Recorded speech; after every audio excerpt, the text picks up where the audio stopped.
Hello guys, welcome back to my channel learning point. तो आज का हमारा टॉपिक है far from the madding crowd, जिसको लिखा था थॉमस हार्डी ने, जो कि बहुत फेमस राइटर हैं। ये नॉवल लिखी गई थी 1874 में लंदन में, जो कि पब्लिश हुई थी 1874 कॉर्नहिल मैगज़ीन में। ये थर्ड पर्सन कॉम्बिनेशन पे बेस्ड है और विक्टोरियन पीरियड में लिखी गई थी। इसके मेन कैरेक्टर्स है Gabriel Oak, Bathsheba Everdene, sergeant Francis Troy, William Boldwood and Fanny Robin. तो कहानी की शुरुआत होती है गैब्रियल ओक से, जो कि एक फार्मर होता है, लेकिन अब वो अपनी सारी जमा पूंजी लगा के फार्मिंग करने लगता है और जानवरों को पालने लगता है। एक दिन वो एक लेडी को देखता है जो शीशे में खुद को देख रही होती है और वो उससे प्यार करने लगता है पहली नज़र में। उसका नाम होता है बाथशेबा।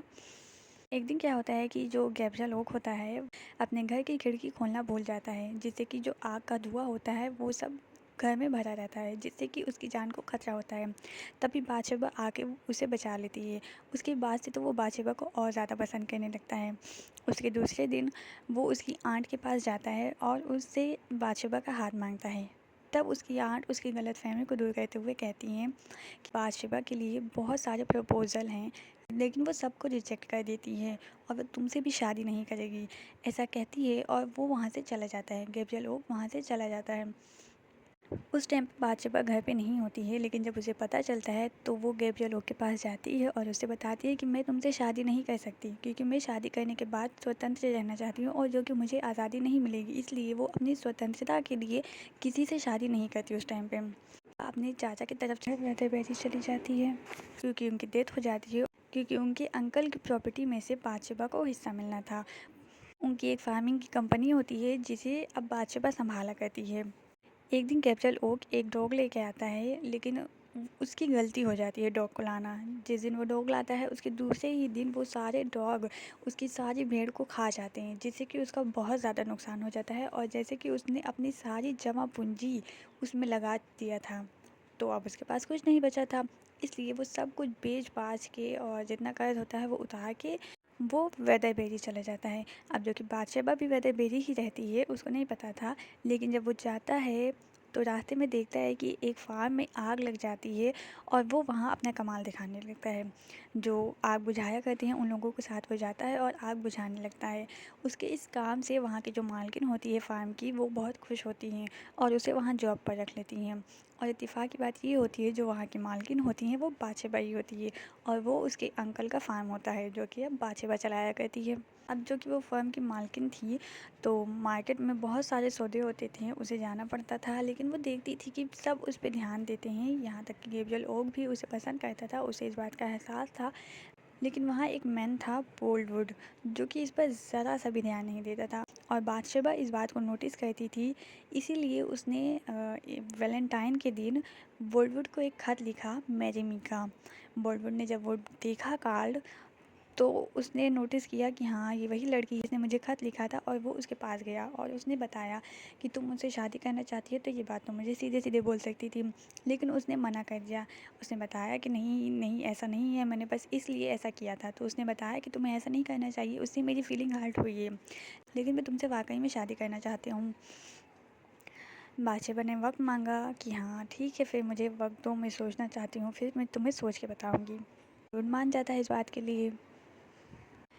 इसी बीच फ्रांसिस ट्रॉय उसे मिल जाता है और वो उससे पहली ही नज़र में प्यार करने लगती है। अब जो कि फ्रांसिस ट्रॉय भी ठीक है, वो फार्म की मालकिन होती है, इस वजह से वो शादी करने के लिए राज़ी हो जाता है और वो दोनों शादी करके एक अलग जगह पर चले जाते हैं। जैसे कि बादशाह जानती है कि बोल्डवुड हमारा पीछा ज़रूर करेगा और मुझे तंग करेगा, इसलिए वो किसी और जगह पर चली जाती हैं। कुछ दिन बाद फ्रांसिस ट्रॉय के पास एक बॉडी आती है, जो कि फैनी रॉबिन की होती है। फैनी रॉबिन वही लड़की होती है जो फ्रांसिस ट्रॉय के आने से पहले बादशाह के फर्म में काम किया करती थी, और वो इसी से शादी करने के लिए चली जाती है। लेकिन इत्तेफाकन से इनकी शादी नहीं हो पाती है और अब उसकी डेथ हो गई है, और जो कि वो प्रेग्नेंट थी। फ्रांसिस ट्रॉय को इस बात का पता चलता है तो वो बहुत दुखी होता है, बहुत सॉरोफुल होता है, लेकिन अब कुछ किया नहीं जा सकता था। वो बादशाह को सब कुछ बताता है और वो एक दूर जगह पर एक समुंदर पे चला जाता है और वहीं डूब जाता है, लेकिन इत्तेफाक से वो बच जाता है और वहीं रहने लगता है। उसको बहुत से लोग बचा लेते हैं समंदर से, लेकिन वो वहीं रहने लगता है, वापस नहीं आता है। फिर बादशाह भी वापस चली आती है, जहाँ गई थी वहाँ से वो वापस चली आती है और वहीं फर्म में काम करने लगती है। 6 साल हो जाते हैं, उसको लगता है कि हाँ शायद अब फ्रांसिस ट्रॉय की डेथ हो गई है। तो उसको याद आता है कि बोल्टवुड जो कि उसके इंतज़ार में था, तो वो उसको फिर से प्रपोज़ करता है। तो वो उससे शादी करने के लिए राज़ी हो जाती है। तो वो उससे शादी करने के लिए राज़ी हो जाती है। और जब उन लोगों की शादी हो रही होती है, तो उसी दिन क्रिसमस के दिन फ्रांसिस ट्रॉय वहाँ आ जाता है और कहता है कि नहीं, तुम मुझसे शादी नहीं कर सकती क्योंकि तुम मेरी बीवी हो। तो बोल्टवुड जो है उसे बहुत गुस्सा आ जाता है और वो वहीं पर फ्रांसिस ट्रॉय को शूट कर देता है। अब फ्रांसिस ट्रॉय भी मर गया, लेकिन बोल्टवुड को फांसी की सज़ा सुना दी जाती है। फ्रांसिस ट्रॉय मर जाता है, बोल्टवुड को फांसी की सज़ा हो जाती है।